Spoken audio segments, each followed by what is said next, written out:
पढ़ा था कि ओव्यूल सीड में कन्वर्ट हो जाता है और ओवरी फ्रूट में कन्वर्ट हो जाता है। तो सीड के अंदर पाया जाता है एम्ब्रियो। सीड के अंदर क्या पाया जाता है? एम्ब्रियो। तो आपको बताया गया था कि सीड जो है, सीड के अंदर पाया जाता है एम्ब्रियो। जब एम्ब्रियोनल टिश्यू जो है डिवाइड करना शुरू करता है तो ये बनाता है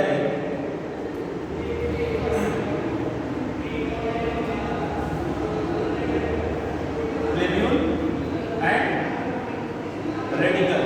तो एक एम्ब्रियो का जो है डायग्राम आपको दिखाया गया है कुछ इस तरीके से बना करके।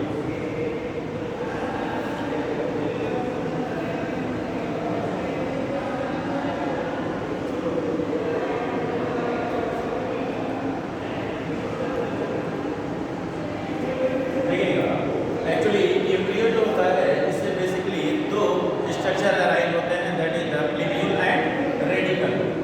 ये प्लेब्यूल आगे चल करके सूट का फॉर्मेशन करता है, इसीलिए प्लेब्यूल को सूट एपेक्स भी बोल लेते हैं। क्या बोल देते हैं? सूट एपेक्स या एपिकल टिश्यू होता है एक तरह का। इसको यहाँ पे प्रोटेक्ट करने के लिए इसके चारों तरफ एक टिश्यू पाया जाता है, that is known as the coleoptile. और ये रेडिकल होता है। रेडिकल आगे चल करके रूट बनाता है और रूट का जो टर्मिनल पार्ट होता है इसके ऊपर एक रूट कैप आएगा। क्या पाया जाता है? Root cap. तो यहाँ पे जो है रेडिकल को प्रोटेक्ट करने के लिए, रेडिकल को प्रोटेक्ट करने के लिए क्या पाया जाएगा? रूट कैप पाया जाएगा। और रूट कैप के बाहर एक टिश्यू की लेयर होती है, दैट इज द कोलियोराइजा। क्या होता है? कोलियोराइजा। ये प्रोटेक्शन के साथ जो है स्टोरेज का भी काम करते हैं, ठीक है। और डेवलपमेंट के दौरान ये क्या करते हैं? प्रोटेक्शन प्रोवाइड करते हैं। जब एक बार रेडिकल आपका रूट में कन्वर्ट हो जाएगा, जैसे ही उसकी रूट्स जो हैं सॉइल के कांटेक्ट में आना शुरू होंगी,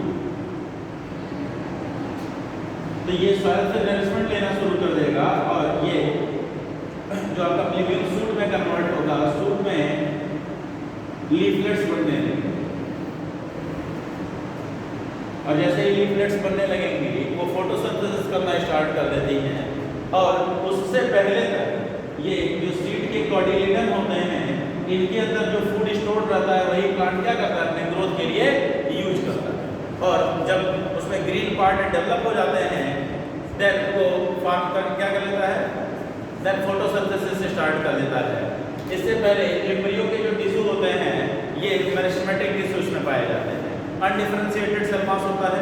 जब वो डिफरेंशिएट करता है तो उसमें प्राइमरी लेवल पर मेरिस्टेमेटिक टिश्यू का डिफरेंशिएशन होता है, that is known as the apical meristematic tissue. तीन तरह के कौन कौन से? इंटरकैलरी, लैटरल और एपिकल।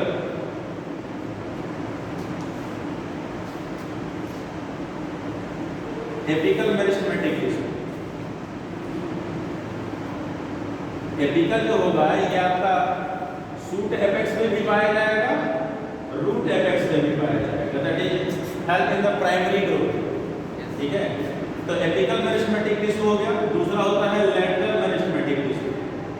लैटरल मेरिस्टेमेटिक टिश्यू जो है वो गिर्थ इंक्रीज करता है, साइड में होता है। तो ये जब डिवाइड करता है तो प्लांट की गिर्थ यानी मोटाई इंक्रीज करती है, चौड़ाई।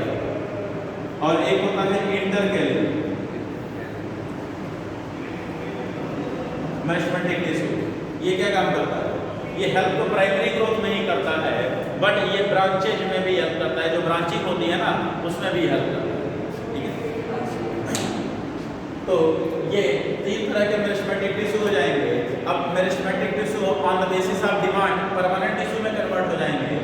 परमानेंट टिश्यू में सिंपल परमानेंट टिश्यू यानी पैरेन्काइमा, कोलेनकाइमा और स्क्लेरेंकाइमा। और परमानेंट में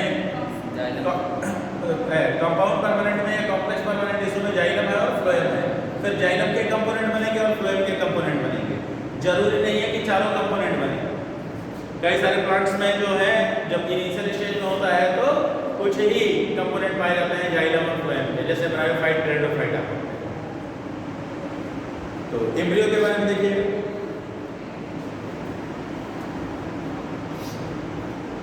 Embryo develops at the micropylar end of the embryo site where the zygote is situated. Zygote से ही embryo बनता है डिवीजन, माइटोटिक डिवीजन के द्वारा.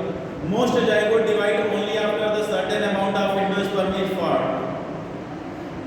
कई सारे जाइगोट तभी डेवलपमेंट स्टार्ट कर देते हैं जब उसमें उसके अंदर थोड़ा सा ही एंडोस्पर्म बना होता है. आपने पढ़ा था ना कि एंडोस्पर्मिक सेल बनता है, एंडोस्पर्मिक सेल डिवाइड करता है तो ढेर सारे एंडोस्पर्मिक टिश्यू बनाता है और एंडोस्पर्मिक टिश्यू से एंडोस्पर्म रिलीज करता है जो कि एक लिक्विड फॉर्म में होता है. जैसे जैसे वो डिपॉजिट होता है फ्री न्यूक्लियर डिवीजन के बाद उसमें सेल वॉल फॉर्मेशन होता है और सेल के फॉर्म में डिपॉजिट होने लगता है.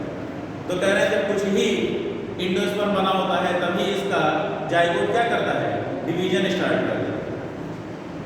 And this is an adaptation to provide the assured nutrition to the developing embryo. तो इस तरह का एक खास तरह का एडाप्टेशन है भाई एंडोस्पर्म बना के डेवलपिंग एम्ब्रियो को नरिशमेंट प्रोवाइड करने के लिए. And through the seed differs greatly the early stage of the embryo develops, यानी embryogeny are similar in the both monocot and dicotyledons. तो कह रहे हैं चूंकि अर्ली एम्ब्रियोनिक स्टेज जो होता है वो मोनोकॉट और डाइकॉट में सिमिलर ही होता है. जैसे कि हमने एनिमल के केस में पढ़ा है और नहीं पढ़ा है तो पढ़ेंगे एवोल्यूशन में. ठीक है, एम्ब्रियोलॉजिकल एविडेंस पढ़ते हैं ना एवोल्यूशन का, तो उसमें हम पढ़ते हैं कि इनिशियल स्टेज जो होता है वर्टिब्रेट एम्ब्रियो के डेवलपमेंट का वो सबका क्या होता है, सिमिलर होता है, ऑलमोस्ट सिमिलर होता है इनिशियल स्टेज, चाहे फिशेस का, एम्फीबिया का, रेप्टिलिया का, बीच का और मैमेलिया का. तो ऐसे ही यहाँ पर भी एम्ब्रियोजेनी के दौरान इनिशियल एम्ब्रियोनिक डेवलपमेंट जो होता है वो मोनोकॉट हो या डाइकॉट हो, दोनों का सेम हो. देखिए एम्ब्रियोनिक डेवलपमेंट में हम खाली मोनोकॉट डाइकॉट इसलिए बात कर रहे हैं क्योंकि हमारे चैप्टर का ही नाम है रिप्रोडक्शन इन फ्लावरिंग प्लांट. तो फ्लावरिंग प्लांट मतलब एंजियोस्पर्म तो खाली हमको ही पढ़ना है. The zygote give rise to the proembryo. अच्छा सॉरी यही से है ना. The zygote give rise to the proembryo and subsequently to the globular heart-shaped the mature embryo. तो कह रहे हैं कि पहले जो है प्रोएम्ब्रियो बनाता है. प्रोएम्ब्रियो जो है ग्लोब्यूलर मतलब राउंडेड शेप के हार्ट लाइक स्ट्रक्चर में कुछ समय में वो कन्वर्ट हो जाता है और वो क्या कहलाता है, मैच्योर एम्ब्रियो कहलाता है. A typical dicotyledon embryo consists of an embryonal axis and two cotyledon. देखिए एम्ब्रियोनल एक्सिस मतलब एम्ब्रियो का डेवलपमेंट कैसे होगा, लिब्यूल और रेडिकल कहाँ से निकलेंगे. तो जैसे अब सीड का शेप भी तो वेरी करता है तो इसका एम्ब्रियोनल एक्सिस ये भी हो सकता है या ये भी हो सकता है. तो कोई भी एम्ब्रियोनल एक्सिस हो सकता है जिस डायरेक्शन में उसके रेडिकल और लिब्यूल निकलते हैं वही क्या होगा, उसका एम्ब्रियोनल एक्सिस होगा.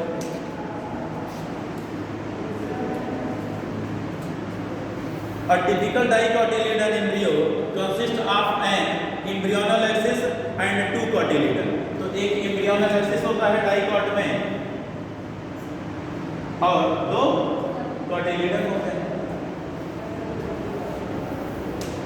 The portion of embryonal axis above the level of cotyledon is the epicotyledon.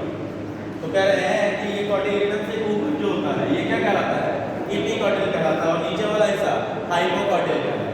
क्या कहलाएगा, हाइपोकॉटिल. The portion of the embryonal axis above the level of cotyledon is the epicotyl which terminate with the plumule. किस form में, plumule के form में terminate होता है. ये embryonal axis यही है तो इसका डेवलप करेगा तो ये एपिकॉटिल होगा और यही क्या कहलाएगा, इसी के अंदर होगा प्लूम्यूल जो कि सूट बनाएगा और दूसरा क्या है हाइपोकॉटिल है. हाइपोकॉटिल किस फॉर्म में टर्मिनेट होगा, रूट रेडिकल या आगे चल करके रूट बनाएगा. And the cylindrical portion below the level of the cotyledon is the hypocotyl that terminate at its lower end in the radical or root tip. And the root tip is covered with a root cap. Underline कर लीजिएगा, root tip जो होता है root cap से covered होता है और soil को पेनिट्रेट करने में हेल्प करता है. आगे रूट के फीचर में हम पढ़ेंगे कि जो रूट होता है उसके ऊपर रूट कैप पाया जाता है। इसी रूट कैप की मदद से ये रूट कैप भी सॉइल के अंदर पेनिट्रेट करता है और स्पेस बनाता है जिसके अंदर रूट ग्रो करता है। Next, embryos of the मोनोकोटिलिडन्स possesses only one cotyledon, एक ही cotyledon होगा इसीलिए तो मोनोकॉट होता है। In the grass family, the cotyledon is called the scutellum, underline करिए। ग्रास फैमिली में जो cotyledon होता है उसको हम क्या बोलते हैं? scutellum बोलते हैं। And that is situated towards the one side, यानी lateral side होता है, एक किनारे की तरफ। अब सिंगल cotyledon है तो सिंगल cotyledon में एक किनारे की तरफ होगा। Of the embryonal axis at its lower end, and the embryonal axis has the radicle and the root cap enclosed in an undifferentiated seed called the coleorhiza। तो कह रहे हैं कि ये मान लीजिए मोनोकॉट है तो इसका एम्ब्रियोनल एक्सिस ये है, ठीक है। तो एम्ब्रियोनल एक्सिस में कह रहे हैं कि ये प्रोटेक्टेड होते हैं एक लेयर से, तो क्या कहलाता है? कोलियोराइजा कहलाता है। क्या कहलाता है? कोलियोराइजा कहलाता है। The portion of the embryonal axis above the level of attachment of scutellum is the epicotyl, and the epicotyl has the shoot apex and a few leaf primordia underlying the layer, enclosed in a hollow follicular structure, the coleoptile। उसमें भी epicotyl होगा, लेकिन इसके अंदर एक क्या होगा? Leaf form करने वाली टिश्यू होती है जो जिनसे आगे चल करके लीफ का फॉर्मेशन होता है, क्या कहलाती है?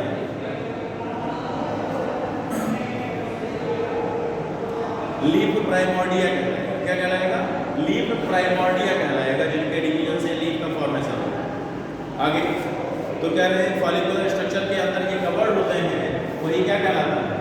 कोलियोराइजा कहलाता है। क्या कहलाता है? Sorry, coleoptile. कोलियोराइजा जो होगा रूट। आगे देखेंगे, कह रहे हैं soak a few seed in a water and say of wheat, maize, pea, chickpea, groundnut overnight, and then split the seed and observe the various part of the embryo and the seed। तो कह रहे हैं कई सारे seed को लीजिए, उसको भिगा दीजिए पूरी रात के लिए और फिर सीड को ओपन करके, मतलब दो कोटिलेडन है तो काट दीजिए, मतलब ओपन कर दीजिए डायरेक्टली, और मोनोकॉट है तो उसको आप डिसेक्ट कर लीजिए, बाइसेक्ट कर लीजिए, और उसके अंदर क्या देखिए कि किस तरह से एम्ब्रियो का डेवलपमेंट हो रहा है।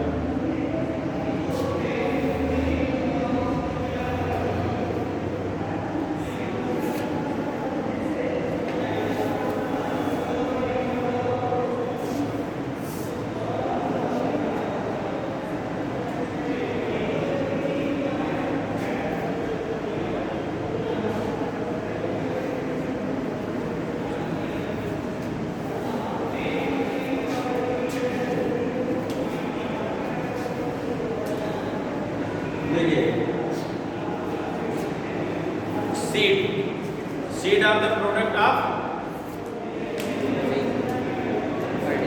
mainly sexual reproduction. Seeds are the end product of the sexual reproduction, but may be formed during the asexual reproduction also। asexual reproduction के दौरान भी सीड का फॉर्मेशन हो सकता है, ठीक है। तो सीड जो होता है जब एक बार प्लांट में फॉर्म हो जाता है तो फिर इसके मैच्योरेशन में कुछ समय लगता है। जैसे ऐसा नहीं है कि अभी गेहूं की फसल है, मान लीजिए 15-20 दिन में तैयार हो जाएगी, तो आप ऐसा नहीं है कि गेहूं की फसल से जब कटाई करेंगे तो जो गेहूं का सीड मिलेगा उसको तुरंत ले जाकर खेत में डाल दीजिए तो फिर जर्मिनेट करने लगेगा, ऐसा पॉसिबल नहीं है, क्योंकि सीड को मैच्योर होने में कुछ समय लगता है। सीड के अंदर जो वाटर होता है जब वो इवोपरेट हो जाता है, सीड प्रॉपरली डेसिकेट हो जाता है, तभी हम उसको स्टोर कर सकते हैं लंबे समय, ठीक है। तो यानी कि वो उसका मैच्योरेशन टाइम होता है, मतलब उसको प्लांट से ऑब्टेन करने के बाद भी उसके मैच्योरेशन में कुछ समय होता है, तभी जाकर के वो मैच्योर होता है, और मैच्योर सीड ही जर्मिनेट करेगा इन आइडियल कंडीशन। अब आइडियल कंडीशन क्या है कि सुटेबल इन्वायरमेंटल कंडीशन हो, प्रॉपर मॉइस्चर हो और एक सुटेबल टेम्परेचर हो, तभी सीड जर्मिनेट करता है। जब तक सीड जर्मिनेट नहीं करता है, जब हमने प्लांट से उसको ऑब्टेन कर लिया और जब तक जर्मिनेट नहीं करता है वो उसका कौन सा टाइम पीरियड कहलाता है?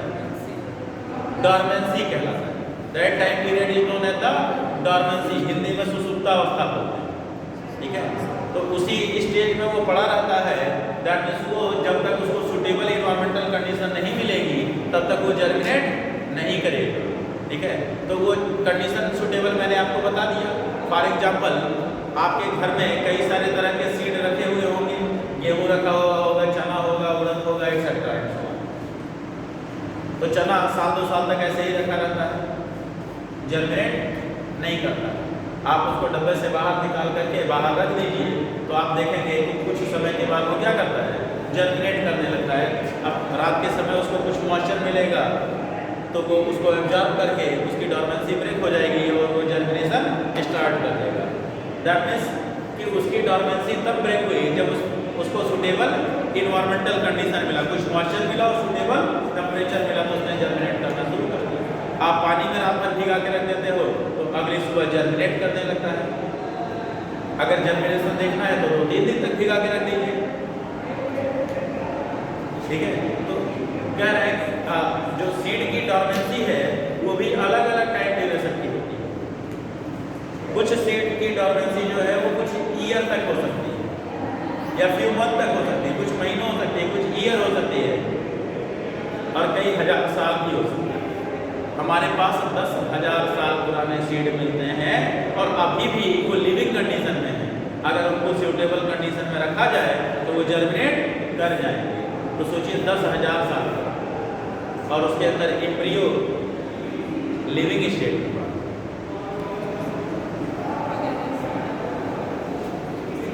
रिसर्च में लगे हुए हैं कि पता लगा लें कि कैसे इतने लंबे समय तक वो पड़ा रहे। हो सकता है यही टेक्नोलॉजी हमारे लिए भी। भाई बहुत सारे पर्पजेज है ना, जैसे सिक्वोया ट्री की लाइफ स्पैन 2000 से 3000 साल, तो आखिर कैसे इतने लंबे समय तक पड़ा रहता है? आगे seed in angiosperm, the seed is the final product of sexual reproduction. But ऊपर लिख लीजिएगा, it may be form during the asexual reproduction also. It may form during the asexual reproduction also. ये एसेक्सुअल रिप्रोडक्शन के दौरान भी बन सकता है। And that process is known as the apomixis. आगे हम पढ़ेंगे। And it is often described as the fertilized ovule. इसको हम क्या बोलते हैं? सीड क्या होता है? फर्टिलाइज्ड ओव्यूल होता है। ओव्यूल सीड में कन्वर्ट होता है और ओवरी फ्रूट में कन्वर्ट हो जाता है। Seeds are formed inside the fruit. Seed fruit के अंदर बनते हैं। Seed typically consist of the seed coat. देखिए एक सीड में क्या होगा? बाहर में सीड कोट होगा, उसके अंदर उसके कॉटिलीडन होंगे। यहाँ मैंने डाइकॉट बना दिया और इस डाइकॉटिलीडन के अंदर उसका क्या होगा? एम्ब्रियो होगा। क्या होगा? एम्ब्रियो होगा। जब मोनोकॉट के अंदर उसका एम्ब्रियो होगा। आगे देखिए, seed coat, cotyledon and embryonal axis and the cotyledon of the embryo are simple structure, generally thick and swollen due to storage of food reserve। तो कह रहे हैं कि जो cotyledon होता है उसमें ये embryo है और ये इसका embryonal axis है। बाकी जो ये आपको swollen structure दिख रहा है ना, ये सब क्या है? इन सभी जगहों पर food stored होता है। क्या stored होता है? food। As in legume, जैसे क्या है? दलहनी फसलों, दाल वाली फसलों। मैच्योर सीड में भी नॉन एल्ब्यूमिनस और इसी को एक्स एल्ब्यूमिनस बोलते हैं। मैच्योर सीड में हो सकता है एल्ब्यूमिन पाया जाए या ना पाया जाए, तो किसी के बेसिस पे एल्ब्यूमिनस या नॉन एल्ब्यूमिनस को एक्स एल्ब्यूमिनस भी बोलते हैं। सर लेग्यूम्स जो होते हैं वो तो नॉन एल्ब्यूमिनस लेग्यूम्स। हाँ, तो उसमें फूड प्रोटीन के फॉर्म में स्टोर किया गया है ना। एक्चुअली प्लांट सेल के पास जो है और भी तरह की तो सेल्स पाई जाती हैं, अभी आपने पढ़ा ना परमानेंट टिश्यू कौन कौन से, पैरेन्काइमा, कोलेनकाइमा, स्क्लेरेंकाइमा। ठीक है, तो पैरेन्काइमा क्या करता है, फूड स्टोर करता है। फिर आपने फूड स्टोरेज के लिए सेल के अंदर सेल ऑर्गेनेल पढ़ा है, कौन सा, cell organelle responsible for the storage of food,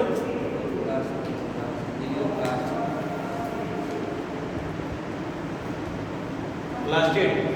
क्या होता है plastid, there are three kind of the plastid, chromo, chloro and leucoplast. Chromoplast provide the colour, chloroplast responsible for the photosynthesis and leucoplast is responsible for the storage of food. अब इसमें भी type है कि अगर carbohydrate store कर रहा है तो एमाइलोप्लास्ट, और अगर ऑयल स्टोर कर रहा है तो एलाइयोप्लास्ट, और प्रोटीन स्टोर कर रहा है तो प्रोटीनोप्लास्ट। ठीक है, तो कह ये रहे हैं कि जो प्लांट होते हैं, ठीक है, उनके सीड में एल्ब्यूमिन पाया जा सकता है या नहीं भी पाया जा सकता है। जरूरी नहीं है कि एल्ब्यूमिन ही उनका फूड हो, एल्ब्यूमिन के अलावा अदर फूड मटेरियल भी वो स्टोर कर सकते हैं। बात समझ गए? तो अब वो किस फॉर्म में स्टोर करेंगे, वो उस वैरायटी पे डिपेंड करेगा, टाइप ऑफ द प्लांट पे डिपेंड करेगा। स्टोरेज ऑर्गन अलग अलग हो सकते हैं। मिनरल न्यूट्रिशन में आप पढ़ते हैं सोर्स और सिंक, क्या पढ़ते हैं, सोर्स और सिंक। तो सोर्स सिंक जो होता है वो स्टोरेज ऑर्गन होता है। इन जनरली में भी लीफ, स्टेम और फ्रूट। तो फ्रूट के अंदर ही तो सीड बन रहा है, तो सीड भी क्या करता है, कुछ अमाउंट को अपने फूड को स्टोर करता है आगे डेवलपमेंट के। तो देखिए Albinous seed have no residual endosperm as it is completely consumed during the embryo development. Example pea and groundnut। कह रहे हैं कि मूंगफली है और मटर है, तो कह रहे हैं इसमें एल्ब्यूमिन नहीं पाया जाता, but they store protein and oil. मूंगफली में क्या होता है, प्रोटीन भी होता है और ऑयल भी होता है। मटर में क्या होता है, प्रोटीन होता है। तो उस फॉर्म में तो वो स्टोर करेंगे ही। फूड स्टोरेज है बट उस एल्ब्यूमिन नहीं, एंडोस्पर्म नहीं, ध्यान रखिए। Albuminous seed retain a part of endosperm as it is not completely used up during the embryo development. जो एल्ब्यूमिनस सीड होते हैं वो कुछ अमाउंट में एल्ब्यूमिन को रिटेन रख लेते हैं, बचा के रख लेते हैं, जैसे वीट, मेज, बार्ले और कैस्टर। बार्ले मतलब जौ। ओकेजनली, अब देखिए ये एल्ब्यूमिन में कंटेन करते हैं और साथ ही साथ क्या करते हैं, अदर फूड सब्सटेंस भी स्टोर तो करते हैं, जैसे वीट में कार्बोहाइड्रेट, मेज में कार्बोहाइड्रेट और प्रोटीन दोनों, और बार्ले जौ में कार्बोहाइड्रेट और कैस्टर में oil. Occasionally in some seed such as the black pepper, काली मिर्च, and beet, remnant of nucellus are also persist। तो कह रहे हैं इनका न्यूसेलस भी बचा रह जाता है। न्यूसेलस भी तो फूड स्टोर करता है। आपने पढ़ा था ना कि ओव्यूल के बाहर जो होता है वो क्या पाया जाता है, न्यूसेलस की कवरिंग पाई जाती है, और न्यूसेलस के बाहर दो लेयर, आउटर इंटेगमेंट और इनर इंटेगमेंट, प्रोटेक्शन के लिए था। इसके नीचे क्या था,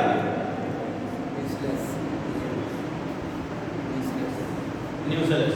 तो ये भी फूड स्टोर करता है। तो कह रहे हैं कि प्लांट में ये भी बचा रहेगा। अब इसके अंदर तो ये सारा कुछ बचा हुआ है, ये भी बचा रहेगा। तो देखिएगा, this residual persistent nucellus is the perisperm, underline करिए। अभी एंडोस्पर्म था, अंदर था, ओव्यूल के अंदर था। अब ये कहाँ होगा, बाहर होगा, उसके बाहर होगा। इसीलिए इसको हम क्या बोल देंगे, पेरिस्पर्म बोलेंगे। क्या बोल देंगे, पेरिस्पर्म। और जो इसके अंदर है वो एंडोस्पर्म। सीड के साथ पेरिस्पर्म नहीं आएगा, पेरिस्पर्म आएगा। सीड के साथ अटैच पाया जा सकता है। हो सकता है उसका एडिबल पार्ट नहीं, खोज के लाइएगा, बताइएगा, नहीं बता पाइएगा। और भी एग्जाम्पल इसके अलावा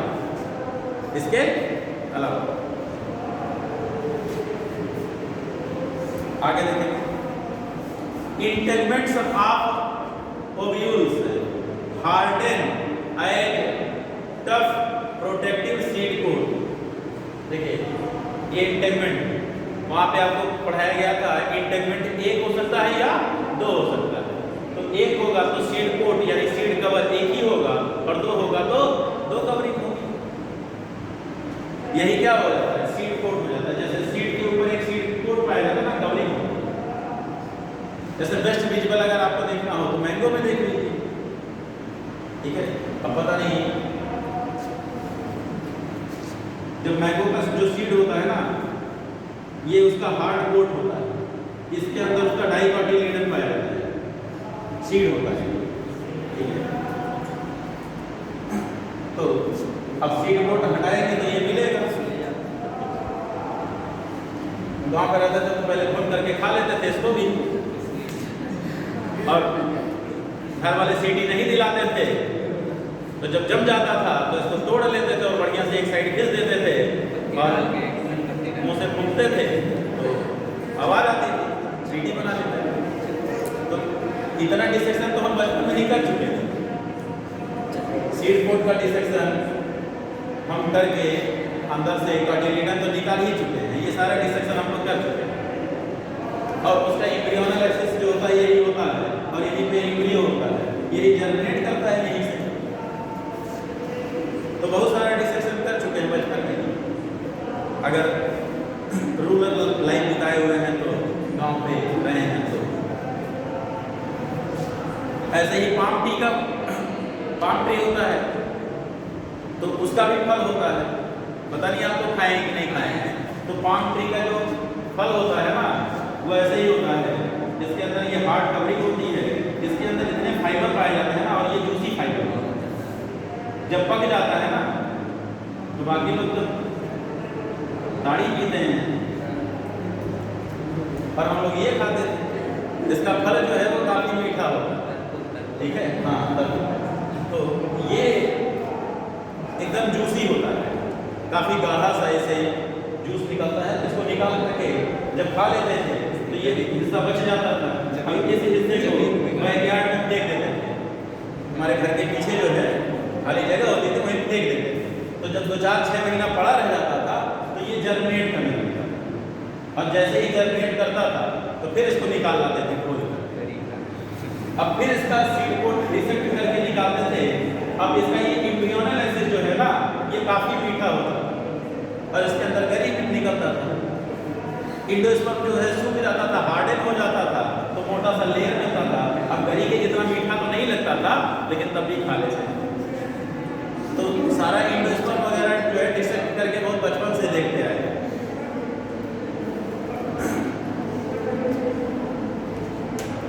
अभी आज के ज़माने में आप पूछ लीजिए तो फसल के ही नाम नहीं याद होते हैं, पता नहीं होते हैं, पेड़ ही नहीं पता होता है। अब आज नहीं, मैं अपने हॉस्टल लाइफ की बात बता रहा हूँ। मैं अपने जब तैयारी करने के लिए गया 12th पास आउट के बाद, तो मेरे हॉस्टल रूम के बगल में एक लड़का था, तो वो भी आया था। उस बच्चे ने 6ठी से ही हॉस्टल लाइफ बताया। उसके घर वाले जो है 6ठी से ही बोर्डिंग स्कूल में डाला है, 6ठी से वो हॉस्टल में रहा। जब छुट्टियां होती थी तो शहर में ही घर था, फिर जब छुट्टी होती थी तो मॉल घुमाने ले जाना है, पिक्चर दिखाने ले जाना है, खरीदारी करने ले जाना है, बस इतना ही, फिर हॉस्टल पहुंचा देना है। इतने में ही लाइफ बीत जाती थी। जब वो तैयारी करने आया मेडिकल की तो पूछा ये अरहर क्या होता है? दाल होती है। अच्छा वो वही वाली दाल है। हाँ, तो वो सेपरेट कॉटिलेडन देखा था, कभी अरहर का जो है सीड ही नहीं देखा था। तो हम लोगों ने पूछा कि बताओ इसका पेड़ कितना बड़ा होता है? तो कहता है छत जितना बड़ा होता है। क्या तुम चढ़ के तोड़ना उसको, ठीक है। तो अब ऐसी एक्टिव लाइफ स्टाइल हो गई है कि पता ही नहीं होता है कि अरहर का पेड़, मटर का पेड़ कितना बड़ा होता है। कहावत है ना कि लोग चने के झाड़ पे चढ़ा देंगे, तो ऐसे लोगों को चढ़ा देंगे। जब नहीं जानकारी होगी तो चढ़ जाएंगे चने के पेड़ पे भी। आगे देखिएगा, दिस फैसिलिटेट द हार्डन हो गया है seed coat, and the micropyle remains as a pore, small pore in the seed coat. कह रहे माइक्रोपाइल बचा रह जाता है। जैसे इंटेगमेंट जो होता है एक जगह से एब्सेंट होता है ना, तो ये माइक्रोपाइल कहलाता है। तो कह रहे हैं ये जब सीड, ये ओव्यूल जब सीड में कन्वर्ट होता है तो ये सीड कोड में कन्वर्ट हो जाता है। तो कह रहे हैं सीड कोड में ये छोटा सा छेद बना रह जाता है, माइक्रोपाइल बचा हुआ रह जाता है। इसको आसानी से किसमें देख सकते हैं? चना। चने का जब सीड आप देखेंगे ना तो यहाँ देखेंगे एक छोटा सा होल दिखेगा, दैट इज द माइक्रोपाइल। इसी के थ्रू ये क्या करता है, वाटर को एब्जॉर्ब करता है और इसकी डॉर्मेंसी ब्रेक हो जाती है और एम्ब्रियो डिवाइड करना शुरू कर देता है। एज द सीड मैच्योर, अच्छा sorry, this facilitate the entry of oxygen and water into the seed during germination। तो सीड जर्मिनेशन में ये हेल्प करेगा। As the seed matures, its water content is reduced। जैसे जैसे सीड मैच्योर होता है उससे वाटर गायब हो जाता है, वाटर कंटेंट कम हो जाता है। And the seed become relatively dry, that is 10 to 15% of the moisture by mass। Underline कर लीजिएगा, जो मैच्योर सीड होता है उसमें वाटर जो होता है वो 10 से 15% पाया जाता है। अगर इससे ज़्यादा वाटर का परसेंटेज हो जाएगा तो अपनी डॉर्मेंसी को ब्रेक कर देगा और सीड जर्मिनेट करना स्टार्ट कर देगा। The general metabolic activity of the embryo slow down. जब सीड मैच्योर हो जाता है उसका मेटाबॉलिक रेट जो होता है वो घट जाता है, स्लो हो जाता है। एंड द एम्ब्रियो में inter a state of inactivity called the dormancy. तो अब सीड अपने एक ऐसे स्टेज में इंटर कर गया है जो इनएक्टिव स्टेज है और उसको हम क्या बोलते हैं, डॉर्मेंसी या सुसुप्तावस्था। और if the favourable condition are available, that is the adequate moisture, oxygen and suitable temperature, they germinate. अब ये इसी स्टेज में पड़ा रह जाएगा तब तक जब तक कि इसको सूटेबल एनवायरमेंटल कंडीशन ना मिले, टेम्परेचर, मॉइस्चर और ऑक्सीजन जब इसको भरपूर मात्रा में मिलेगा तो ये फिर से क्या करेगा, जर्मिनेट करेगा।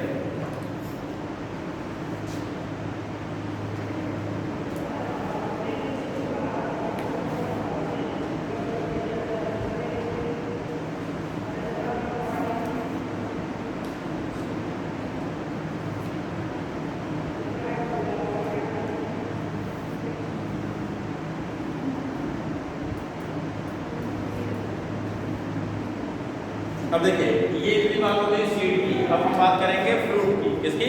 फ्रूट की। तो हमने बोला था कि ओवरी जो होता है वो किसमें कन्वर्ट हो जाता है, फ्रूट में। तो ओवरी के अंदर ही सीड पाया जाता है, ठीक है। तो ओवरी के अंदर ओव्यूल होता है, इसलिए सीड जो होता है वो फ्रूट के अंदर पाया जाता है। ये ओवरी जो होगा ये फ्रूट में कन्वर्ट हो जाएगा। बट अब फ्रूट का कौन सा पार्ट एडिबल होता है ये वेरी करता है प्लांट टू प्लांट। किसी का एपिकार्प, किसी का मेसोकार्प, किसी का एंडोकार्प खाया जाता है। लेकिन कुछ लोगों का फीडिंग हैबिट देख लेंगे ना तो आप कंफ्यूज हो जाएंगे कि इसका कौन सा वाला हिस्सा खाना था, हमने तो खाया ही।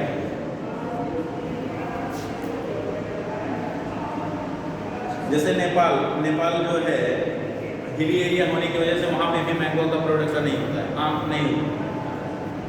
तो विंटर सीजन में कुछ नेपाली आते हैं ना, उनको आम खाते हुए देखिएगा तो आप कंफ्यूज हो जाइएगा। वो पूरा आम खा जाते हैं, खाली गुठली फेंकते हैं। वो छिलका भी जानते हैं कि छिलका भी कुछ, वो छिलका भी खा जाते हैं। तो वो इपिकार्प भी खा गए। क्या खा गए? इपिकार्प भी खा गए। कभी उनको खाते हुए देखिएगा तो आप कंफ्यूज हो जाएंगे कि ऐसा तो नहीं है कि हम ही गलत खा रहे थे आज तक।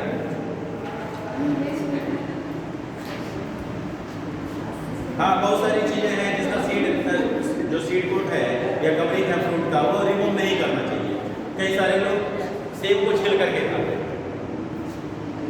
नहीं करना चाहिए। ठीक है, खीरा है, ककड़ी है, इसको छिल करके खाते हैं, क्या फायदा है? फाइबर के लिए खा रहे हैं तो पूरा खा जाओ। कड़वा लगता है। खेत से खाएंगे तो छिल के थोड़ी, खेत से खाएंगे तो छिल के नहीं। हाँ नहीं, अभी का तो पता नहीं। हम लोगों के यहाँ खेत में मचान बना रहा था तो वहीं पे चले जाते थे, वहाँ सारी व्यवस्था होती थी, नमक, चाकू और छिलनी तक अवेलेबल होता है। चाहे वो भुट्टे का सीजन हो तो उसमें और बढ़िया रहता था। क्या हुआ? तो पत्तियाँ सूखी इकट्ठा करके लाते थे, वही नीचे जला करके भून लेते थे और ले करके ऊपर चले जाते थे मचान में। बढ़िया कवर किया रहता था, बस 50 लोग बैठ करके आराम से खाते भी थे और लूडो वगैरह खेलते थे। हमारे यहाँ समर सीजन में जो है 2 महीने की छुट्टी होती है। मई और जून पूरा छुट्टी होता है, कभी कभी 70 दिन की छुट्टी हो जाती है। 15-20 अप्रैल तक एग्जाम खत्म हो गया, उसके बाद छुट्टी ही छुट्टी है। फिर वो जुलाई में एडमिशन हो, उससे पहले नहीं। तो फिर जुलाई में पढ़ने जाते थे, तब तक आधा भूल जाते थे। फिर 15-20 दिन पहले कुटाई शुरू होती थी, तो फिर धीरे धीरे चीजें याद आती। आगे देखिएगा, as ovule mature into seed the ovary develop into fruit. जैसे जैसे ओवरी मैच्योर हो जाता है तो वो फ्रूट में कन्वर्ट होता है। ओव्यूल सीड में और ओवरी फ्रूट में। That is the transformation of ovule into seed and ovary into the fruit proceeds simultaneously, मतलब साथ साथ होते हैं। The wall of the ovary develops into the wall of the fruit called the pericarp. तो कह रहे हैं ये ओवरी होता है, तो ओवरी का जो वॉल होता है, वॉल ऑफ द ओवरी, यही फ्रूट का क्या कहलाता है? पेरिकार्प, यानी छिलका होता है। क्या होता है? Pericarp. And the fruit may be fleshy as in guava. कह रहे हैं फ्रूट जो होता है वो फ्लेशी हो सकता है, मांसल हो सकता है। As in the guava, orange, mango etcetera. Or may be dry as in the groundnut, मूंगफली। एंड मस्टर्ड एक्सेट्रा, सरसों। Many fruit have evolve mechanism for the dispersal of seed. तो कई सारे फ्रूट ने ऐसा मैकेनिज्म डेवलप किया है कि उनका सीड डिस्पर्स हो सके। प्लांट क्वेश्चन पूछा जाता है, why plant produces fruit just to dispersal of their seeds. अपने सीड को डिस्पर्स करने के लिए, आपके खाने के लिए।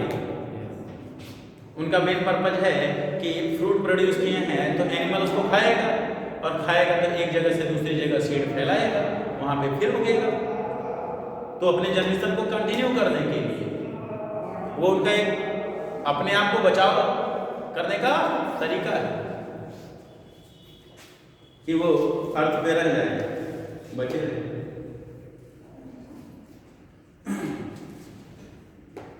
Regard the classification of the fruit and their dispersal mechanism। तो क्लासिफिकेशन ऑफ फ्रूट ये है नहीं सिलेबस में, आप कह रहे हैं याद कर लीजिए।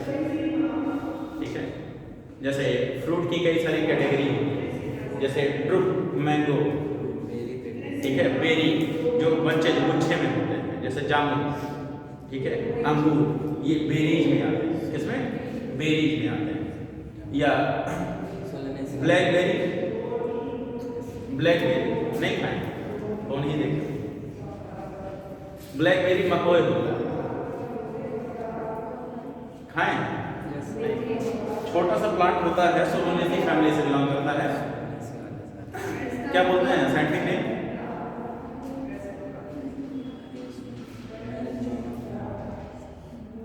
सोलेनम मिलेंजेनम बैगन होता है, सोलेनम नाइग्राम मकोय होता है। क्या होता है? सोलेनम नाइग्राम। नाइग्रा का मतलब होता है ब्लैक, ठीक है, नाइग्रा निग्रो, निग्रो से याद कर लीजिए, निग्रो ब्लैक पीपल को बोलते हैं। तो सोलेनम नाइग्राम ये ब्लैक होता है, मकोय होता है, ठीक है। ऐसे ही छोटा सा रहता है, इसमें ढेर सारे फ्रूट्स लगते हैं, ऐसे ही बच्चे पहले शुरू में ग्रीन होते हैं और जब पक जाते हैं तो ब्लैक हो जाते हैं। इसके अंदर इसका ढेर सारा सीड पाया जाता है। अब इसी का हाइब्रिड वैरायटी मार्केट में आता है। जब बेर आता है ना मार्केट में, तो इसी का हाइब्रिड वैरायटी आता है। एक सिंगल फ्रूट तोड़ करके बेचा जाता है, ऐसे पीला पीला होता है, उसके ऊपर कवर होता है ड्राई कलर का, ड्राई येलो कलर, तो वो फ्रूट होता है। ये इसी की वैरायटी, इसी की ब्रीड का है, इसी की स्पीशीज का है। उसमें भी ढेर सारे सीड होते हैं ना, खट्टा खाने में लगता है, तो वो इसी की ब्रीड का है। तो ये एक मकोई होता है, तो ये भी बेरी में आता है, ब्लैकबेरी, ठीक है। और भी इसकी कई सारी वैरायटियाँ, ऐसा नहीं कि बेरी के नाम पे यही वाला जो है काला, तो क्या है, तो इसको हम बोलते हैं क्या, बेरी, फ्रूट की वैरायटी होती है जो बंचेज में होते हैं, ठीक है। ऐसे ही अनार जिस कैटेगरी में आता है उसको आस्ट्रोबलोस्टा बोलते हैं, आस्ट्रोबलोस्टा बोलते हैं। इमली जिसमें आता है उसको लोमेंटम बोलते हैं, ठीक है। तो ऐसे कुछ फ्रूट की कैटेगरी हैं, उसमें आपको नट अखरोट आएगा, ठीक है, तो उसको याद कर सकते हैं आप। तो ये कैटेगरी होती है फ्रूट की।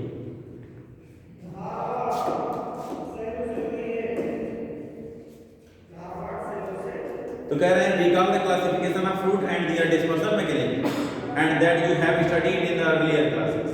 Is there any relationship between the number of ovule in an ovary and the number of seed present in a fruit? तो कह रहे हैं कोई रिलेशन है ओवरी में ओव्यूल और ओवरी और ओव्यूल का कोई रिलेशन है?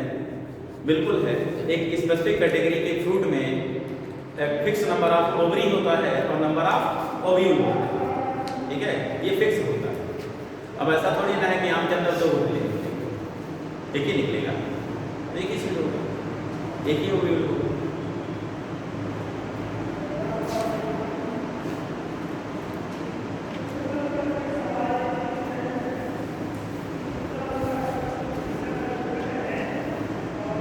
आगे देखिए, in most plant the fruit develop from the ovary and other floral part degenerate and fall off। तो कह रहे हैं ओवरी से जब फ्रूट बन गया तो बाकी स्टाइल, स्टिग्मा, कैलिक्स, करोला, ये सब क्या होते हैं, सेट ऑफ हो जाते हैं, गिर जाते हैं। लेकिन जरूरी नहीं है, कुछ प्लांट में लगे हुए हैं। एग्जाम्पल, अनार, नीचे वाला हिस्सा देखते हैं ना, अमरूद, गुआवा, उसमें भी लगे रहते हैं, तो कुछ में अधेयर रहते हैं, चिपके रह जाते हैं।